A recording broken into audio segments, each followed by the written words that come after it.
one night, I was just driving around in my car and I thought, what is this podcast about? What is this podcast going to be about? It's going to be about helping women understand that they are worthy of whatever dream they have in their heart. I mean, it's about even more than that. And I dive into a lot of mindfulness work in the podcast, but the essence of it really is that. And then 2 seconds later, God just said, it's Dreamworthy. Just go with that. You look at women like Gayle and I, women of our age that are still out there reinventing themselves and doing new things. At least they're new for us, and it takes a lot of courage to do that, but one step at a time, right? Because he was like, have you ever flipped a house? No. Do you have any interior design background? Nope. Okay. Have you ever worked with a team in general that's doing the kind of things we're doing? No. All I had was courage and a willing heart. How do you manage all of the things that you do? Your real estate career, your podcast, your coaching. How do you balance all of this? Welcome to Own the Room, the podcast where women lead with presence, courage, and clarity. I'm Pamela Santee. And I'm Gayle Phillips. On this show, we highlight women who walk into a room and elevate it through their confidence, their voice, and the way they show up in the world. Today's guest embodies heart-centered leadership in every sense. She is a realtor, a real estate investor, a mentor, and a creator of a brand that is transforming the lives of women and mothers. We're thrilled to welcome Morgan Kennington.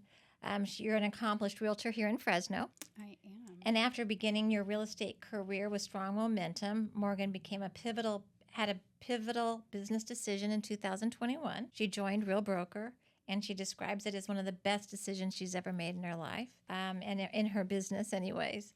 So, yeah, amen to that, sister. Alongside her husband, Morgan is also a real estate investor, building long-term opportunities and wealth with intention and vision. But her impact is beyond real estate. Morgan is the founder of Dreamworthy, a podcast and mentorship program dedicated to empowering female entrepreneurs and mothers to elevate both their mental and spiritual health. Her mission is simple and powerful: to help women thrive, not just survive. As a mother, a wife, a business owner, and mentor, Morgan brings vulnerability, authenticity, and lived experience to everyone she touches. She leads with purpose, and she inspires others to build a life they feel deeply aligned with. Morgan, welcome. We are honored to have you here at Own the Room. My goodness, ladies. Literally almost brought tears to my eyes. That was the most beautiful introduction I've ever had. Thank you so much. Well, we are glad you are here. Yes. So let's talk you about. gave us lots of stuff to work with. Yeah, so thank you. I'm happy to be here. So grateful. Thank you for having me. Okay, Pam, you want to kick us off? Okay. All right. So, what made you? Great question. Great question here. What made you feel it was time for a change early in your real estate career? Now, you can take that any direction you want, whether that's moving from one company to a next, going into the podcast space. Just go ahead. That's a great question. The first thing that there's been a couple, but I would say the first one that really comes to mind is when I first got my real estate license and became a realtor.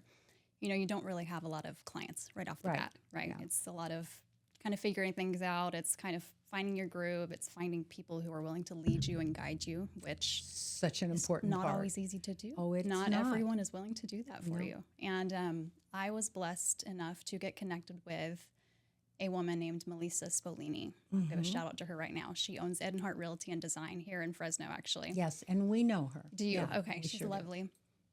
And I ended up joining her brokerage. And it was just the perfect environment for me to get started because there was a small kind of a boutique brokerage with like 7 or 8 women. I think there was one guy. Yeah. And she just really taught me a lot about the significance a woman can have in this business and the impact she can have and what's possible to create as a female entrepreneur. And it was just a great environment for me to start out in. Now, that said, I was with her brokerage for, I want to say, 8 months-ish. And that's when that pivotal change happened because I had been following someone that was a well-known real estate investor here in Central Valley. His name is Jason Pritchard. Most people have heard of him. And I was watching him on social media one day, and he was saying something about how he was looking to hire a new project manager for his team. And he needed this person to be a licensed realtor. He needed them to understand transaction coordinating, and he needed them to speak Spanish, at least a little bit. And I happened to do all three of those things. Yeah. And I was like, why do I feel drawn to respond to this? So anyway, I just listened to that nudge. Sometimes we get those nudges to do something, and I followed that. And that one decision to reach out to him and say, hey, I'm interested in this, that changed my career forever, because I ended up joining his team, and the rest is history. I'm not with his team anymore, but I was for about 5 years, and I learned some of the most amazing, significant things I needed to learn in my career. I can't even imagine working with Jason. You would learn so much. So being much. just in that proximity with him, because he's so knowledgeable and so successful. That's exactly right. And it was such an identity shifter for me, being in his presence all the time, being a part of a team that was having such impact in Central Valley. Excuse me. And that energy that he has, really infectious. It is absolutely infectious, and he made me level up in so many ways. So that was a big blessing in my life. What was the biggest? You said he made you level up. Where did you grow the most? I would say what I really took away the most from him was he taught me. Something's gonna make me cry. He taught me how to really value myself and my time, and what I am capable of. He's fearless, isn't he? Very fearless. Yeah. And apparently, so are you. Well, thank you. I appreciate that. I've learned to be over the years. Yeah. A little more so. It's getting past that fear of failing is so liberating, especially for women, because I mean, maybe, I'm not a guy, so I don't know. So I'm going to say, especially for women, but there's such a liberation in saying, well, if I screw this up, I screw it up. But at least I can say I got it done and I move forward. And if I have to redo it, I have to redo it. But yeah, there's a lot to that. There's a lot to unpack there, Absolutely. Isn't there? Absolutely. What was the scariest part of that? Not knowing what the heck I was doing. Yeah. Or feeling like I didn't. know. Yes. That decision to reach out to him in general was took a lot of courage. But sitting in his office the day that he actually decided, I'm going to bring you on, that took a lot of courage to just say, okay, let's do this. Because he was like, have you ever flipped a house? No. Do you have any interior design background? Nope. No.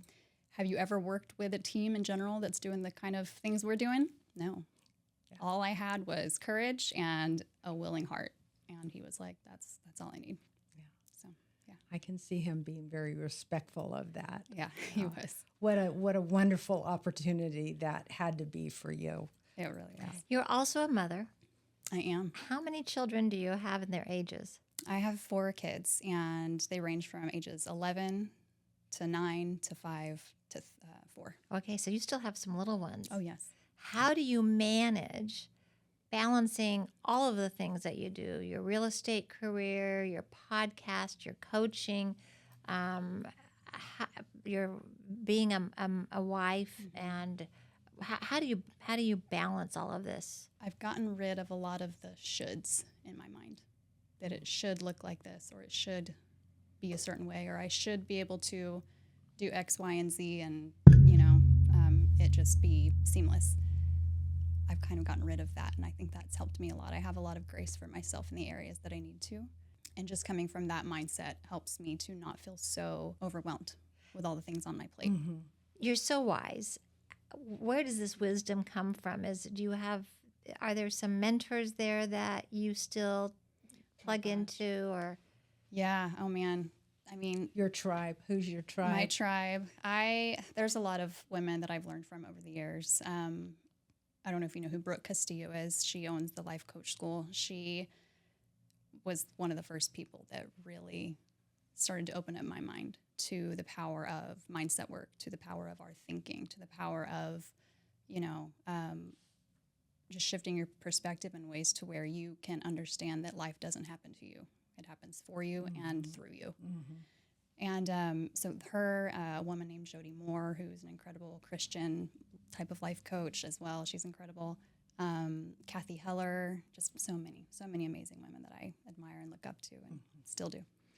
I'm amazed at as much as you have on your plate that you are growing this business, and your coaching and your entrepreneurialism is just amazing to me at your relatively young age.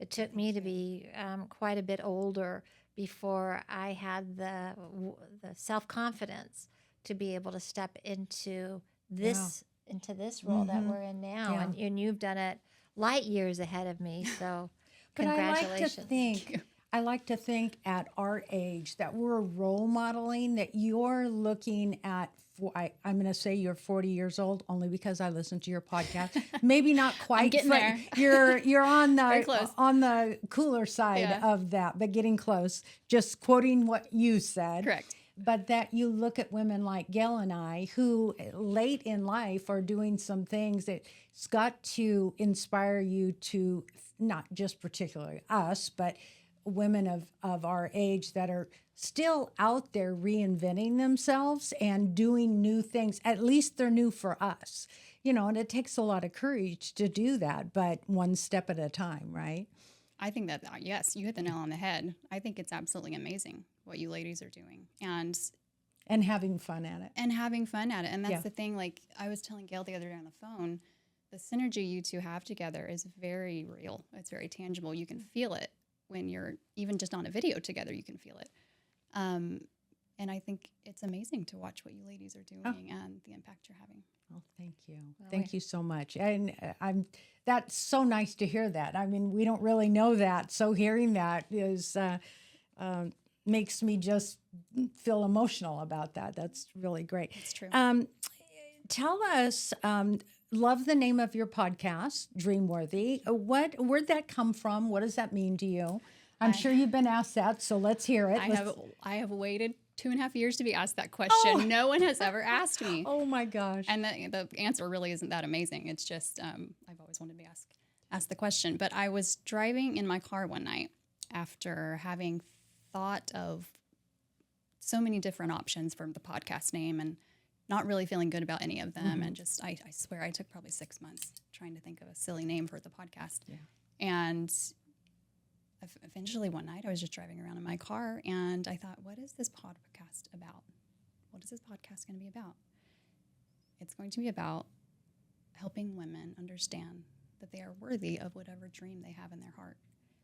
I mean, it's about even more than that, and I dive into a lot of mindfulness work in the podcast, but the essence of it really is that.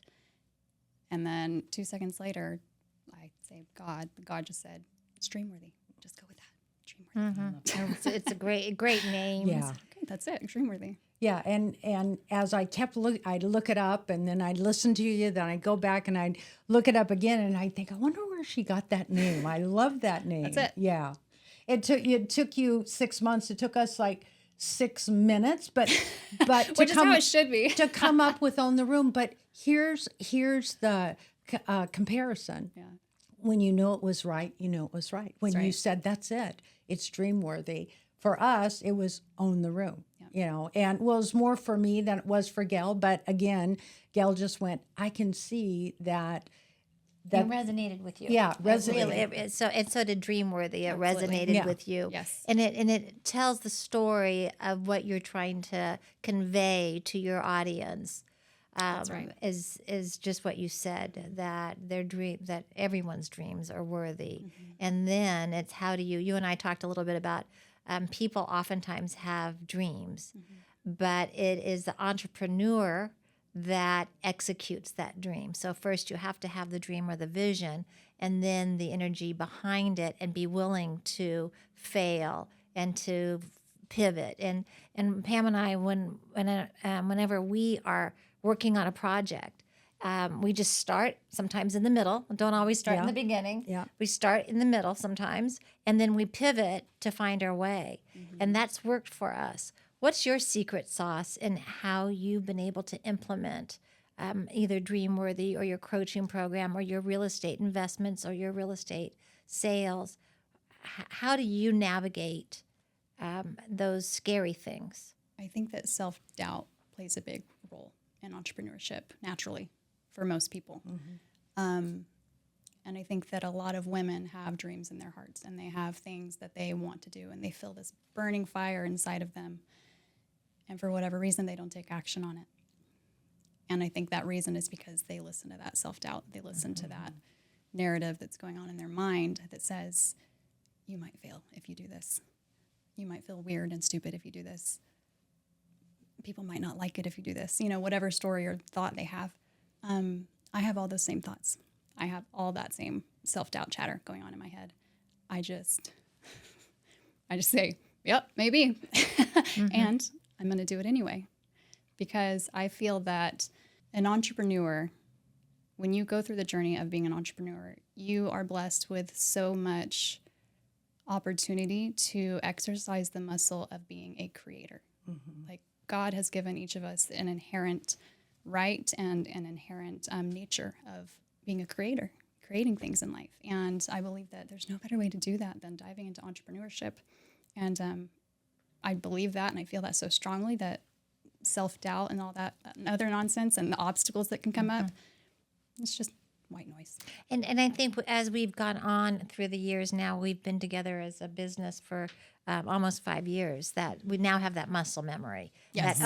That fear. Oh yeah, I remember that, but that's just a fear. So I'm going to ignore that and then keep looking forward as opposed to looking backwards. In your business and or your coaching, is there a particular example that you can think of a person that you helped develop them out of their fears or what they were planning on wanting to do, and that you were able to help them grow into whatever it was that they were striving for? I mean, there's a couple that come to mind, specifically if it's someone who was trying to do something or become something, and my coaching literally helped them get to that next level. I would say it was probably one of my first clients, and her name is Michelle.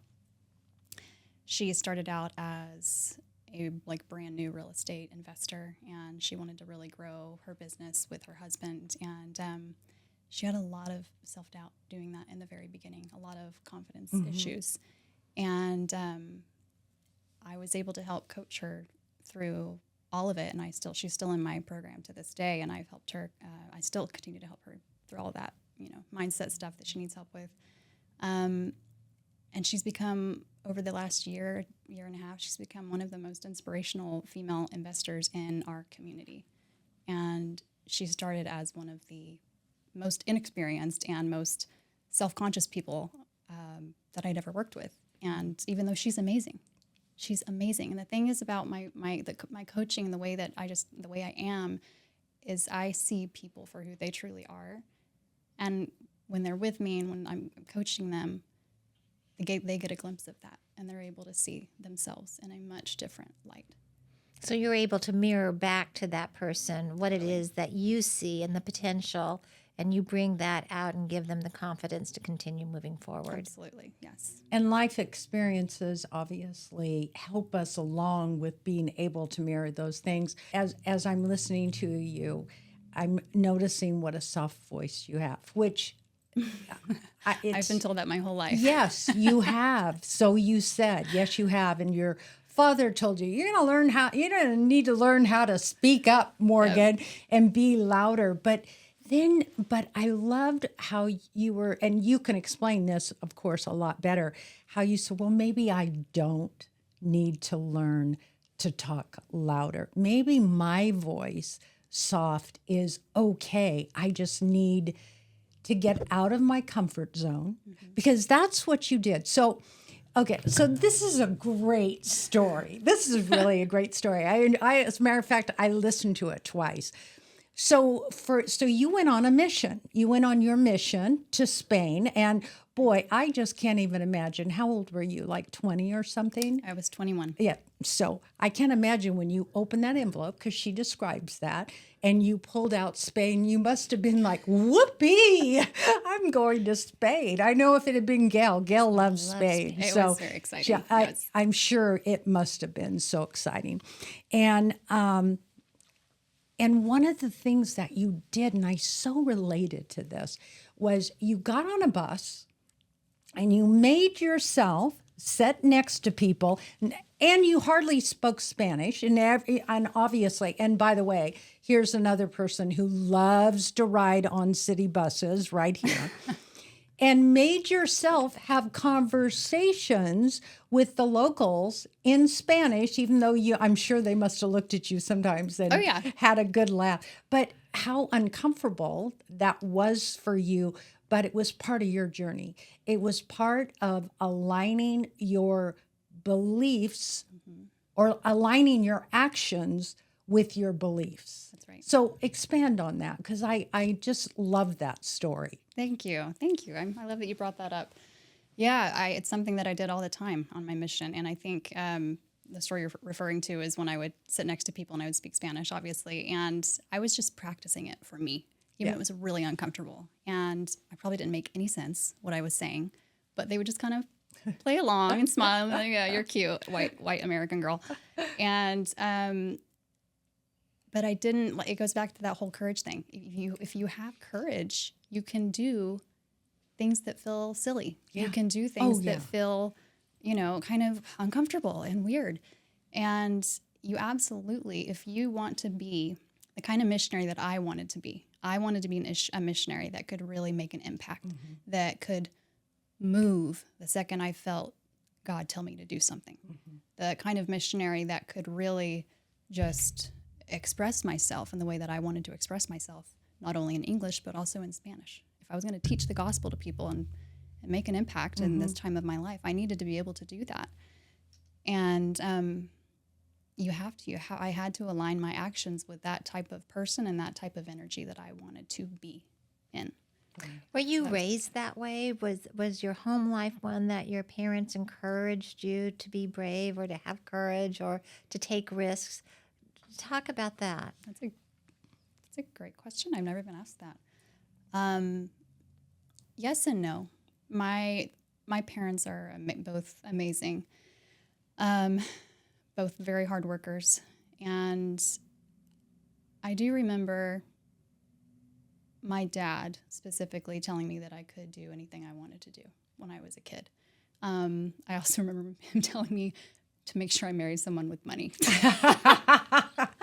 He was very old school. My dad's 86 years old.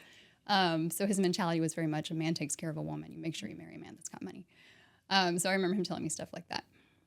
And then my mom, she really led by example in a lot of ways. Like, she went back to school when I was in middle school or high school. She went back to college. She got her degree.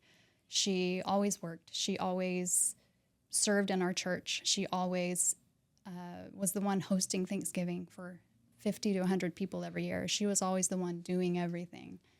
And I really learned a lot from her about the power of just being there for others, and that you could be a mother and also do what you want to do in life and contribute to the world in the ways you feel called to. So I did learn that from her in a lot of ways. It reminds me a bit of capacity. The word that came to my mind was capacity, that we as women have a bigger capacity to do things than we really think that we can.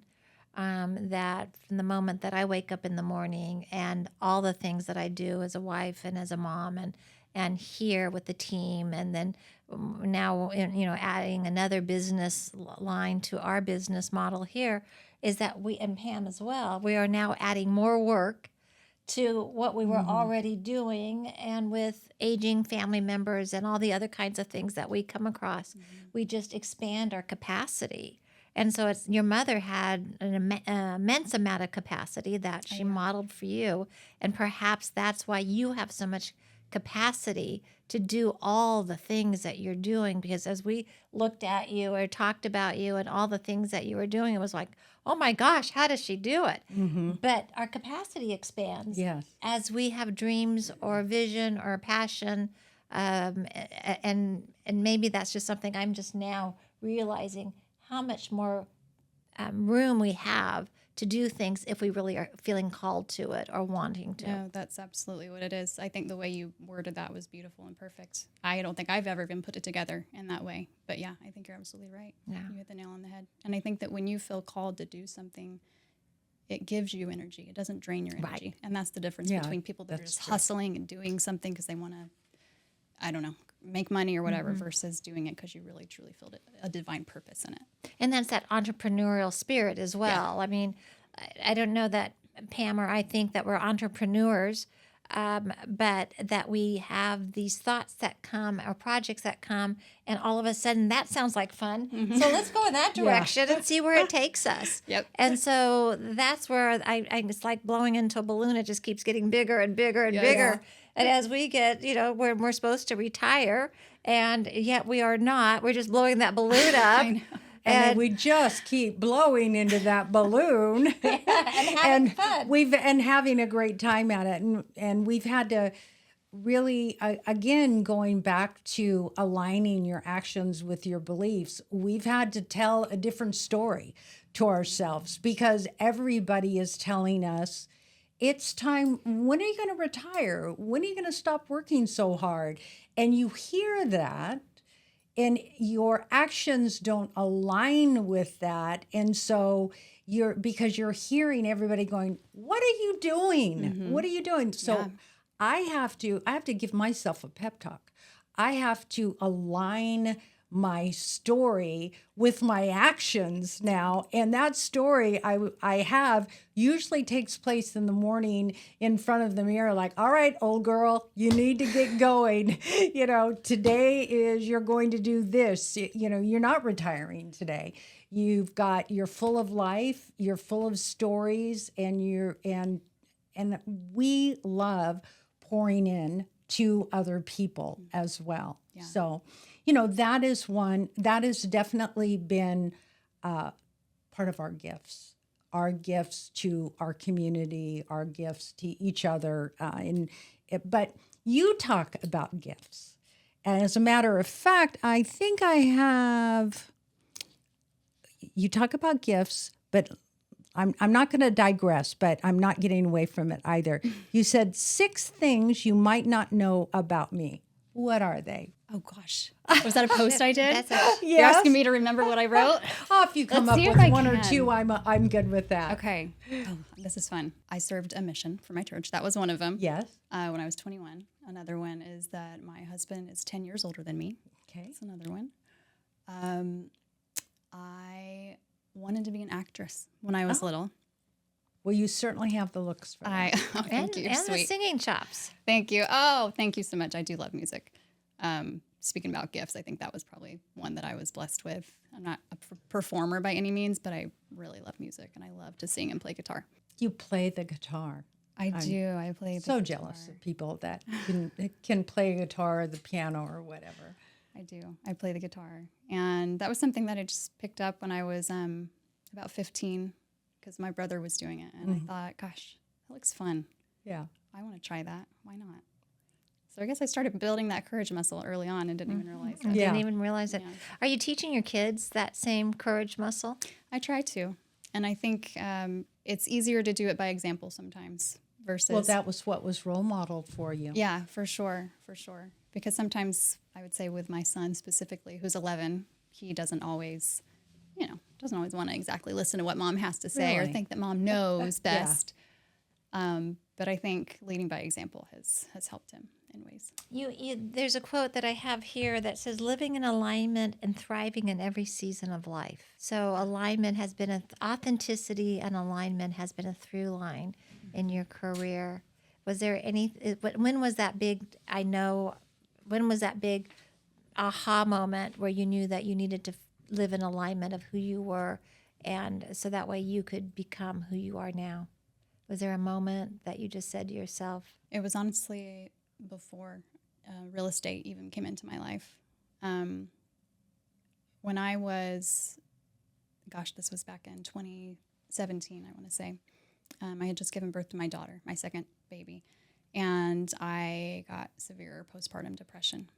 And during that time in my life, there was about a year from the time I gave birth to her until, things started shifting, where a lot of things just started happening back to back that were compounding that depression even more. So, for example, my best friend got diagnosed with cancer at 31 years old.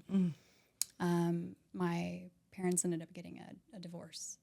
my father-in-law passed away totally out of the blue. We were all very close to him. Just some rocky things like that were happening in my life, and it really made me spiral into a dark place. And I was living very much out of alignment at that point in my life. I did not feel like myself. I was not doing the things I wanted to be doing in my life. Didn't even really know what that looked like exactly, but I knew that I was a mother to these beautiful children, and yet I felt so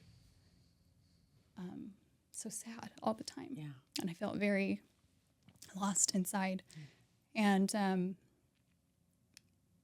anyway, back to just finding people and finding good mentors that you can listen to and that can guide you. That is so important. When you want to live in alignment in your life, look to other people who have learned how. Look to other people who have the tools and the resources to help you find your own alignment and what that can look like and feel like. And that started shifting around beginning of 2018 for me. I'm a mother of 4, and the postpartum depression is so real because for 9 months you're carrying this little body and you're getting ready for the delivery of this child, and your identity is wrapped up in that child or children and as a mother. But there's so much more to us in addition to. But when all of the focus is just on that one part, it can feel like you're losing that you've lost yourself. Right.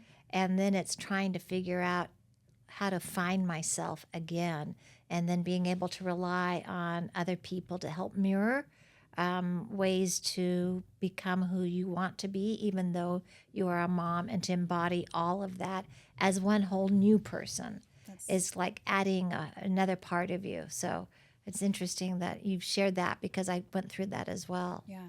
I think so many women do. Oh, I think that they did. There are so many women who do as well. Yeah. So you have these 4 young children, or younger. Well, how old is your youngest? 2, you said? 4. She just turned 4 in August. Yeah. Still young. It's young. So you're out there doing so many different wonderful things, and you've got these small children. I'll bet that you don't even need naysayers. You can be your own biggest naysayer. Like I'm not spending enough time with my kids. How can I go do this podcast when that's right at when I'm supposed to be picking up the kids? What is the story you tell yourself to continue to move forward and grow with that? To keep yourself from feeling guilty, to be where your feet are, I guess that's something I'm always preaching to the agents. Yeah. Be where your feet are. Don't be thinking about where you're going next. Be present for who you're with. How do you handle that? That's something that I teach a lot actually in my program, and I really try to practice it as much as possible in my own life. I'm not perfect at it, but I have gotten much better over the last 5 years. You have to have your own back. When you make a decision, just have your own back with that decision. Don't keep flip-flopping. Don't keep thinking, I said I was going to do this, but maybe I should really do that. I should take my son to this, but I committed to this woman over here with this appointment. Just make your decision, be mindful about it, and choose to feel good about it. Because I think so many women create so much stress on themselves and guilt, like you were saying, because they question if they made the right decision. Well, how do you know you made the right decision? Just decide that it was. Yeah. Decide I love that. it was the right decision and have your back. And, know your priorities.